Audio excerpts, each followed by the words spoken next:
Hello everyone and आज की इस वीडियो में मैं आपको इंडियन कोस्ट गार्ड के नाविक डीबी एंड नाविक जीडी के सिलेबस के बारे में डिस्कशन करने वाला हूं। जैसा कि आपको पता है कि अभी फॉर्म फिलिंग चल रही है इंडियन कोस्ट गार्ड के नाविक डीबी जीडी एंड यांत्रिक की, जिसकी लास्ट डेट आपकी 22 सितंबर होने वाली है। अगर आप लोग इसमें एलिजिबल हैं या फॉर्म फिल करना चाहते हैं तो 22 सितंबर से पहले फॉर्म को फिल कर दीजिएगा। सो अब बात करते हैं आपके कोस्ट गार्ड के नाविक डीबी जीडी का सिलेबस वगैरह क्या रहने वाला है। इसके अलावा मैं इंपॉर्टेंट टॉपिक्स भी बताऊँगा कि आपके क्या क्या इंपॉर्टेंट टॉपिक्स हैं आपके नाविक डीबी के अंदर एंड नाविक जीडी के अंदर। सो मेक श्योर आप लोग वीडियो को एंड तक वॉच करेंगे, जिससे कि आपका हर डाउट क्लियर हो सके, हर चीज़ आपको एक क्लियर वैकेंसी समझ में आए क्या क्या टॉपिक हमें कवर करने हैं अपने एग्जामिनेशन के लिए।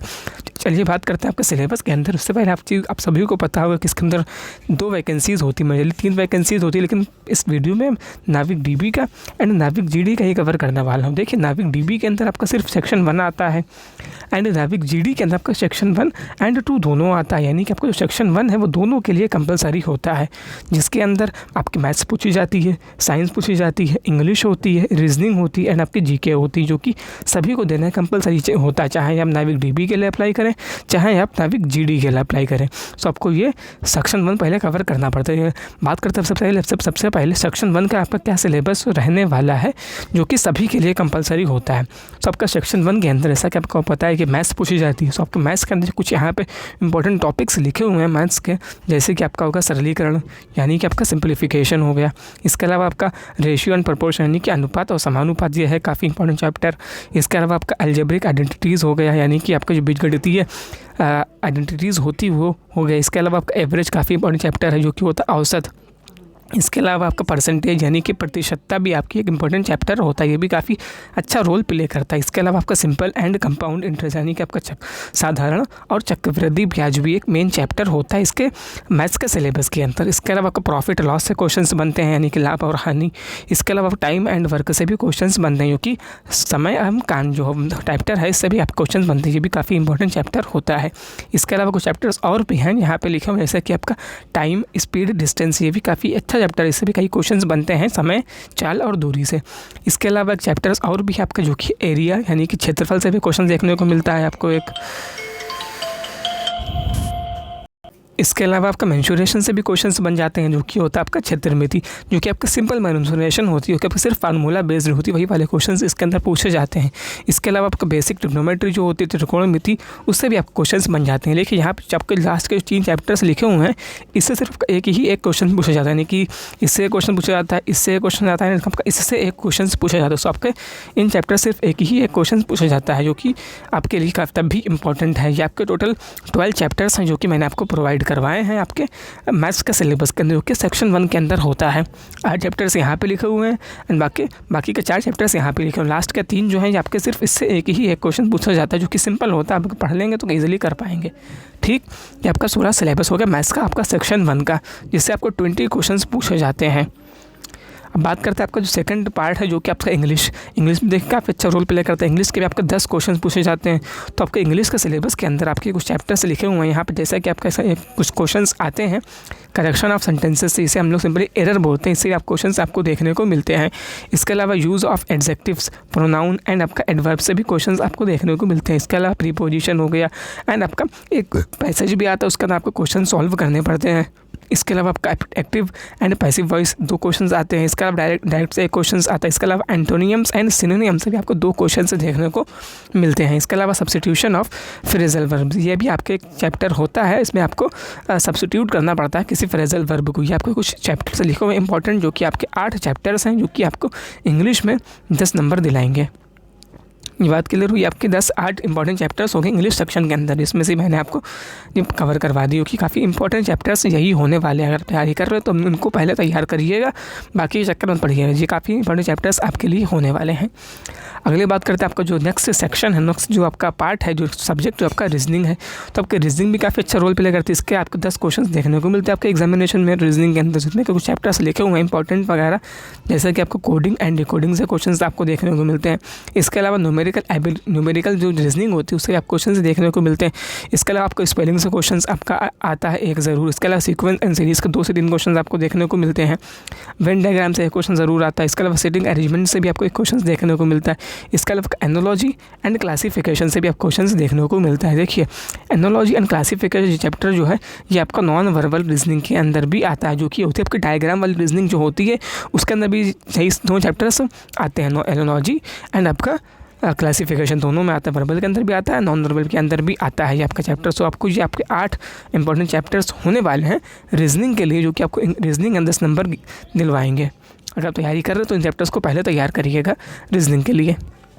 बात क्लियर हो गई। चलिए अब बात करते हैं आपका जो नेक्स्ट सिलेबस है, नेक्स्ट जो आपका सब्जेक्ट जो कि आपका साइंस। देखिए आपको पता है साइंस भी अच्छा रोल प्ले करता है। साइंस के आपको 10 क्वेश्चंस देखने को मिलते हैं। तो आप साइंस के जो इंपॉर्टेंट चैप्टर्स हैं वो जो यहाँ पे लिखे हुए हैं, जैसे कि सबसे पहला चैप्टर जो आपका होने वाला है वो आपका नेचर ऑफ मैटर, यानी कि पदार्थ की प्रकृति से आपको क्वेश्चन देखने को मिलता है 1 से 2। इसके अलावा यूनिवर्स एंड ब्रह्मांड से क्वेश्चन हार्डली एक आता है, इससे ज़्यादा क्वेश्चन नहीं बनता इससे। यूनिवर्स एंड जैसे कि आपका ब्रह्मांड। इसके अलावा फोर्स एंड ग्रेविटेशन यानी कि बल और गुरुत्वाकर्षण से आपको एक क्वेश्चन देखने को मिलता है। न्यूटन लॉ ऑफ मोशन यानी कि न्यूटन के गति के नियम काफ़ी इंपॉर्टेंट चैप्टर, इससे कम से कम 2 से 3 क्वेश्चन बन जाते हैं, न्यूटन्स लॉ ऑफ मोशन। इसके अलावा आपको नेक्स्ट जो है आपका वर्क, एनर्जी एंड पावर यानी कि कार्य, ऊर्जा और शक्ति से भी आपको क्वेश्चंस देखने को मिलते हैं 1 से 2।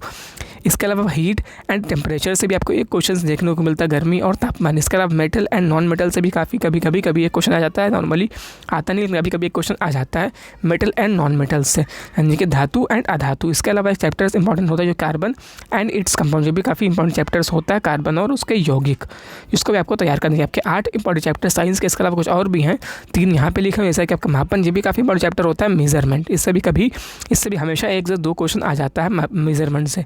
इसके अलावा साउंड एंड वेव, ये इतना चैप्टर इंपॉर्टेंट है नहीं, लेकिन फिर भी आपको उसको तैयार करना है। ध्वनि और तरंग, साउंड एंड वेव इतना चैप्टर इंपॉर्टेंट नहीं है, फिर भी आपको इसको तैयार करना है। इससे भी कभी एक क्वेश्चन आ जाता है साउंड एंड वेव से। इसके अलावा एटॉमिक स्ट्रक्चर भी काफ़ी, यानी कि परमाणु संरचना भी काफ़ी बड़े चैप्टर्स होता है आपके साइंस के सिलेबस के अंदर। तो आपके ये टोटल 11 चैप्टर्स मैंने यहाँ पे आपको साइंस में प्रोवाइड करवाए हैं, जो कि आपको साइंस के अंदर 10 नंबर दिलवाएंगे, जो कि साइंस में 10 नंबर के आते हैं। उसके आपको ये 11 चैप्टर्स तैयार करने। 3 चैप्टर यहाँ पे लिखे हुए हैं, बाकी के 3 चैप्टर्स आपके बाकी के जो हैं वो चैप्टर्स यहाँ पे लिखे हुए हैं। आपके टोटल 11 चैप्टर्स हैं आपके साइंस सिलेबस के अंदर, जो कि आपको तैयार करने हैं अगर आप तैयारी कर रहे हैं कोस्ट गार्ड के किसी भी एग्जामिनेशन के लिए। ठीक है, नाविक डीबी, जीडी या जानतरिक के लिए।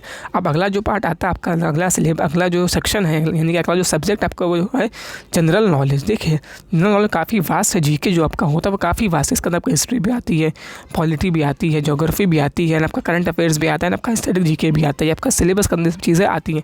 बट इसके आपको सिर्फ 5 क्वेश्चन ही आते हैं।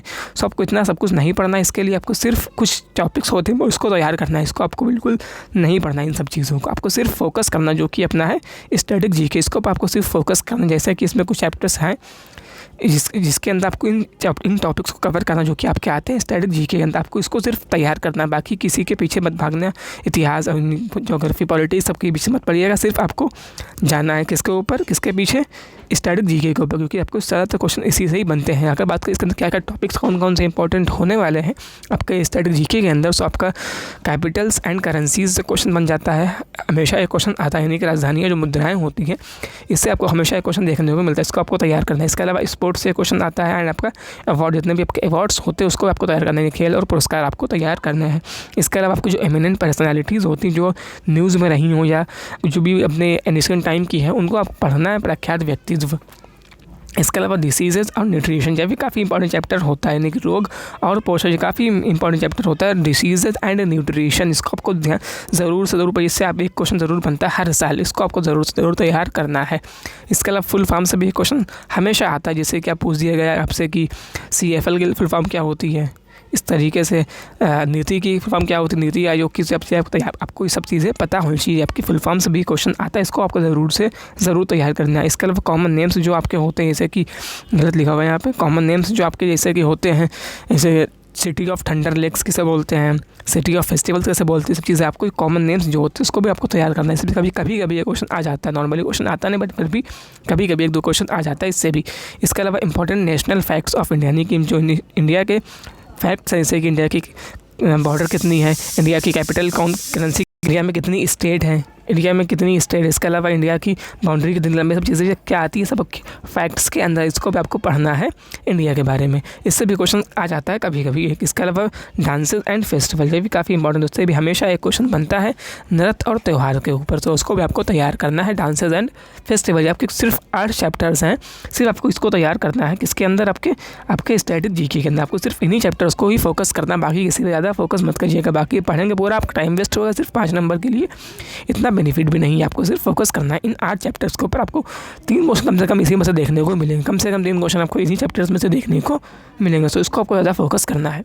ठीक है, आपका सिलेबस पूरा मैंने कंप्लीट करवा दिया। किसका? नाविक जीडी यानी नाविक डीबी का, यानी कि सेक्शन 1 के लिए, जो कि सभी के लिए कंपलसरी होता है, चाहे आप डीबी के लिए अप्लाई करें चाहे आप जीडी के लिए अप्लाई करें। अब बात आती है आपका सेक्शन 2 की, जो कि सिर्फ होता है नाविक जीडी वाले के लिए। जो लोग नाविक जीडी के लिए अप्लाई करते हैं उनको सेक्शन 1 के साथ साथ आपका सेक्शन 2 भी देना पड़ता है। सब सेक्शन 1 तो कवर होकर पहले, इससे पहले जो मैंने बताया वो आपका सेक्शन 1 हो गया। अब आती बात सेक्शन 2 की, क्या क्या सिलेबस होता है, क्या क्या टॉपिक्स इंपॉर्टेंट होने वाले सेक्शन 2 के अंदर, जो कि सिर्फ नाविक जीडी के लिए होता है। देखिए आपको पता है इसके अंदर से आपको 2 आपके सब्जेक्ट होते हैं। एक होती है आपकी टेक्निकल मैथ, एक होती है आपकी फिजिक्स, जो कि आपकी 11th एंड 12th स्टैंडर्ड की होती है। आपके टेक्निकल मैथ एंड आपकी फिजिक्स जो कि आपको जीडी के लिए तैयार करनी होती है, जो कि सेक्शन 2 के अंदर आती है। सो उसके अंदर बात की जाए आपके मैथमेटिक्स, सबसे पहले बात करते हैं मैथ्स की। सो आपके मैथ्स के जो कुछ चैप्टर्स लिखे हुए इंपॉर्टेंट, जैसे कि यहाँ पे लिखा हो सबसे पहले chapter set and relation and function, यानी कि समुच्चय और फलन से क्वेश्चन आपको देखने को मिलते हैं। इसके अलावा स्टैटिस्टिक्स एंड प्रोबेबिलिटी से आपको क्वेश्चन, यानी कि सांख्यिकी और प्रायिकता से भी आपको क्वेश्चन देखने को मिलते हैं। त्रिकोणमिति क्वेश्चन आते ज़रूर है। इसके अलावा इन्वर्स ट्रिग्नोमेट्री जो आपकी है उससे भी क्वेश्चन आपको देखने को मिलते हैं। इसके अलावा कॉम्प्लेक्स नंबर जो है, यानी कि आपको सम्मिश्र संख्याएं हैं, उससे भी क्वेश्चन आपको देखने को मिलता है 1 से 2। इसके अलावा क्वाड्रेटिक इक्वेशन, यानी कि आपको द्विघात समीकरण से एक क्वेश्चन ज़रूर आता है। इसके अलावा लीनियर इनइक्वालिटीज़, यानी कि रैखिक असमानताएं से भी क्वेश्चन कभी कभी एक आ जाता है। इसके अलावा परमुटेशन एंड कॉम्बिनेशन, यानी कि क्रमचय एंड संचय से भी आपको क्वेश्चन देखने को मिलता है 1 से 2। इसके अलावा कुछ चैप्टर्स और भी हैं, जैसे कि बाइनोमियल थ्योरम हुआ, यानी कि आपको द्विपद प्रमेय से भी क्वेश्चंस आपको देखने को मिलता है। सीक्वेंस एंड सीरीज, यानी कि अनुक्रम और श्रृंखला जो है, उससे भी आपको क्वेश्चंस देखने को मिलते हैं। इसके अलावा मैट्रिक्स एंड डिटरमिनेंट, काफ़ी इंपॉर्टेंट चैप्टर्स होता है मैट्रिक्स, यानी कि व्यू एंड सार्वत्रिक, इससे भी कम से कम 2 से 3 क्वेश्चन आपको देखने को मिलते हैं। इसके अलावा लाइन एंड सर्कल, इससे भी कम से कम 1 क्वेश्चन आपको देखने को मिलेगा, रेखा और वृत्त। इसके अलावा कोनिक सेक्शन, यानी कि शंकु परिच्छेद से भी आपको क्वेश्चन देखने को मिलते हैं। ये भी काफ़ी इंपॉर्टेंट चैप्टर्स होता है, इससे कम से कम 2 क्वेश्चन आपके एग्जामिनेशन में आते हैं। इसके अलावा आपका लिमिट एंड कंटिन्यूटी, यानी कि सीमा और निरंतरता, ये भी काफ़ी इंपॉर्टेंट चैप्टर्स होता है, इससे भी कम से कम आपको 1 क्वेश्चन देखने को मिलता है। इसके अलावा कैलकुलस, ये भी काफ़ी वास्ट है। इसके अंदर आपका डिफरेंशिएशन आता है, इंटीग्रेशन आता है, डेरिवेटिव्स आते हैं, सब चीज़ें आपके कैलकुलस के अंदर आती है, इसको आपको तैयार करना है। ये भी काफ़ी इंपॉर्टेंट चैप्टर होता है। इसके अलावा वेक्टर एंड 3D ज्योमेट्री, यानी कि सदिश और ज्यामिति, ये भी काफ़ी इंपॉर्टेंट चैप्टर होता है, जो कि आपका 3D ज्योमेट्री होती है, इससे आपको क्वेश्चन देखने को मिलते हैं। तो आपको ये टोटल 16 चैप्टर हैं आपके मैथमेटिक्स के अंदर, जो कि आपको 25 नंबर दिलाएंगे, क्योंकि आपके मैथ्स के क्वेश्चन जो आते हैं 25 क्वेश्चन आते हैं 25 मार्क्स के लिए। आपको इसको तैयार करना है। पहले अगर तैयारी कर रहे हैं 8 चैप्टर्स यहाँ पे लिखे हुए हैं, और बाकी के जो 8 चैप्टर्स वो यहाँ पे लिखे हुए हैं। आपको ये 16 चैप्टर्स पे ज़्यादा फोकस करना पहले अगर तैयारी कर रहे हैं नाविक जीडी के एग्जामिनेशन की। आपको 16 चैप्टर कवर करने हैं। ठीक, चलिए अब बात करते हैं अगला से आपका जो पार्ट अगला जो होता है आपका दूसरा सब्जेक्ट, जो कि आपका फिजिक्स का। तो आपके फिजिक्स के कुछ चैप्टर्स यहाँ पे इंपॉर्टेंट मैंने लिख रखे हैं, जैसे कि आपका होता है यूनिट एंड मेजरमेंट से आपको 1 क्वेश्चन देखने को मिलता है, यानी कि इकाई और मापन से हमेशा 1 क्वेश्चन ज़रूर आता है। इसका काइनेमेटिक्स कम से कम 2 क्वेश्चन आते हैं, गति से लॉज ऑफ मोशन से कम 1 क्वेश्चन आता ज़रूर है, गति के नियम से। वर्क एनर्जी पावर से 1 क्वेश्चन ज़रूर आता है, कार्य शक्ति ऊर्जा। इसके अलावा ग्रेविटेशन, ये भी काफ़ी बड़ा चैप्टर होता है ग्रेविटेशन, इससे कम से कम 2 क्वेश्चन आपको देखने को मिलेंगे। गुरुत्वाकर्षण जो होता है अपना, इससे कम से कम 2 क्वेश्चन आपको देखने को मिलेंगे। इसके अलावा प्रॉपर्टीज़ ऑफ बल्क मैटर, यानी कि स्थूल द्रव्य के जो गुण होते हैं, उससे भी क्वेश्चन कम से कम आपको 1 से 2 क्वेश्चन देखने को मिल जाते हैं आपको एग्जामिनेशन में। इसके अलावा थर्मोडायनेमिक्स जो आपकी होती है, यानी कि ऊष्मा गतिकी से भी आप क्वेश्चन देखने को मिलता है 2 से 3। इसके अलावा ऑक्सीलेशन एंड वेव्स, इस दोलन और लहर, यानी कि दोलन और तरंग जो होती है, इससे कम से कम आपको 1 क्वेश्चन देखने को मिल जाता है। इसके अलावा आपका इलेक्ट्रोस्टैटिक्स से भी आपको क्वेश्चन देखने को मिलता है, जो कि होती है आपकी स्थिर विद्युतिकी, इससे भी आपको क्वेश्चन देखने को मिल जाता है। स्थिर विद्युतिकी से भी आपको कम से कम 1 क्वेश्चन देखने को मिलता है। इलेक्ट्रोस्टैटिक्स, ये आपके 9 चैप्टर्स हो गए। इसके अलावा कुछ चैप्टर्स और भी हैं, जैसे कि आपका होगा करंट इलेक्ट्रिसिटी, यानी कि धारा विद्युतिकी युग, इससे भी कम से कम आपको 2 क्वेश्चन देखने को मिलते हैं। मैग्नेटिक इफेक्ट ऑफ करंट, यानी कि चुंबकीय प्रभाव से क्वेश्चन आता है। इलेक्ट्रोमैग्नेटिक इंडक्शन, यानी कि चुंबकीय प्रेरण से क्वेश्चन आपका आता ज़रूर है। इसके अलावा अल्टरनेट करंट इतना इंपॉर्टेंट नहीं, लेकिन फिर भी कभी कभी क्वेश्चन इससे भी आ जाता है। अल्टरनेटिव करंट, यानी कि प्रत्यावर्ती धारा। इसके अलावा इलेक्ट्रोमैग्नेटिक वेव्स, इससे भी क्वेश्चन क्वेश्चंस आपको देखने को मिले। विद्युत चुंबकीय तरंगे जो होती हैं इससे भी आपको क्वेश्चंस देखने को मिलते हैं। ऑप्टिक्स काफ़ी बड़ा चैप्टर है, ऑप्टिक्स यानी कि प्रकाशिकी, इससे कम से कम आपको 2 से 3 क्वेश्चन आते हैं प्रकाशिकी के अंदर। इसके अलावा आपका एटम एंड न्यूक्लियर ये यानी कि परमाणु और नाभिक से भी कम से कम एक क्वेश्चन देखने को मिलता है, एटम एंड न्यूक्लियर। इसके अलावा इलेक्ट्रॉनिक डिवाइस यानी कि आपके इलेक्ट्रॉनिक उपकरण जो होते हैं उससे भी आपको कम से कम एक क्वेश्चन देखने को मिल जाता है। क्वेश्चन इससे आते नहीं पर फिर भी कभी कभी एक क्वेश्चन आ जाता है। इतना चैप्टर इतना इंपॉर्टेंट है नहीं फिर भी, लेकिन कभी कभी एक क्वेश्चन आ जाता है इलेक्ट्रॉनिक डिवाइसेस से।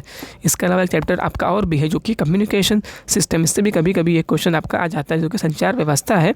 इतना इंपॉर्टेंट चैप्टर है नहीं लेकिन फिर भी कभी कभी एक क्वेश्चन आता है, तो आप इसको भी कर सकते, चाहे तो इसको पढ़ भी सकते। इतना चैप्टर इतना इंपॉर्टेंट है नहीं फिर भी कभी कभी एक दो क्वेश्चन आ जाते हैं। हार्डली एक क्वेश्चन इसका आता है कम्युनिकेशन सिस्टम का। सो आपके टोटल ये 28 चैप्टर्स हैं, आपके टोटल 18 चैप्टर हैं ये आपके फिजिक्स के सिलेबस के अंदर, जो कि आपको 25 नंबर दिलाएंगे, क्योंकि आपके फिजिक्स के अंदर 25 नंबर का एग्जामिनेशन होता है। ठीक, जो कि मैंने आपको 9 चैप्टर्स यहाँ पे लिखे, बाकी के जो 9 चैप्टर वो यहाँ पे लिखे हुए हैं। आपके टोटल 18 चैप्टर्स आपको मैंने प्रोवाइड करवा दिए। देखिए अब तो बात हो गई सिलेबस की, अब आती है आप मेन चीज़ आपको तैयारी कैसे करनी है। देखिए तैयारी करने के लिए आप टेक्स्ट बुक की हेल्प ले सकते हैं। टेक्स्ट बुक एक प्लेटफॉर्म है जहाँ से आप मॉक टेस्ट लगा सकते हैं, यहाँ से हज़ारों एग्जाम की प्रिपरेशन कर सकते हैं, यहाँ से हज़ारों मॉक टेस्ट लगा सकते हैं, यहाँ से 470+ एग्जाम की प्रिपरेशन कर सकते हैं। सिंपली टेक्स्ट बुक आप पास परचेस करना पड़ता है 3 महीने के लिए, 6 महीने के लिए, 1 साल के लिए, अपने अकॉर्डिंग वहाँ परचेस कर सकते हैं एंड वहाँ से अपनी प्रिपरेशन कर सकते हैं मॉक टेस्ट के थ्रू। अगर आप कोई भी पास परचेस करेंगे, अगर आपको कूपन कोड यूज़ करेंगे H6XVHN, देन आपको जो प्राइस है आपको 15% का डिस्काउंट देखने को मिल जाएगा। तैयारी कर रहे हैं तो वहाँ से पास परचेस कर लीजिएगा, क्योंकि आपको पता है कि मॉक टेस्ट के बिना प्रिपरेशन आपकी अधूरी मानी जाती है। सो मॉक टेस्ट जरूर लगाइएगा, वो भी टेक्स्ट बुक के। इसका लिंक मैं आपको डिस्क्रिप्शन के अंदर प्रोवाइड करवा दूँगा, वहाँ से जाकर डाउनलोड करके वहाँ से अपने पास परचेस कर लीजिएगा एंड अपनी प्रिपरेशन को नया बूस्ट दीजिएगा। लिंक इसका डिस्क्रिप्शन के अंदर, इस कोड का यूज़ कर लेंगे तो आपको डिस्काउंट भी देखने को मिल जाएगा, जो कि है H6XVHN। यहाँ पे 10% लिखा हुआ है, आपको नॉर्मली 15% का डिस्काउंट देखने को मिल जाएगा। तो इसका लिंक डिस्क्रिप्शन आपको जरूर चेकआउट करें। आई होप आपको वीडियो इन्फॉर्मेटिव लगी होगी, तो वीडियो को लाइक कर दीजिएगा और अपने दोस्तों के साथ वीडियो को शेयर कर दीजिए। जिन लोगों का पता नहीं सिलेबस क्या है, टॉपिक्स क्या होने वाले हैं, उनका वीडियो को ध्यान से शेयर कर दीजिए, ताकि वो लोग भी जानते कि इसके बारे में अपनी तैयारी को एक नया बूस्ट दे सके। इसके अलावा चैनल पहली बार चैनल पर अगर आए हैं तो उसको सब्सक्राइब कर लीजिएगा और बेल आइकन को प्रेस कर लीजिए, जिससे आपके वीडियो का नोटिफिकेशन मिस नहीं होगा। एंड इसके अलावा अगर आप लोग चाहते हैं कंप्लीट चीज़ें कोस्ट गार्ड नाविक डीबी के एग्जामिनेशन की, तो आप चैनल में जुड़े रहें, मैं आपको हर चीज़ प्रोवाइड करवाऊंगा।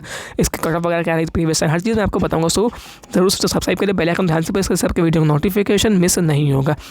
अगर आपके मन में कोई डर बनता है तो मुझे कमेंट्स में लिख के बताइए कि मैं आपका डाउट रिजॉल्व करने की पूरी कोशिश करूँगा। आपको वीडियो कैसी लगी आपका कमेंट्स में बता सकते हैं। सो फिर see you in the next video.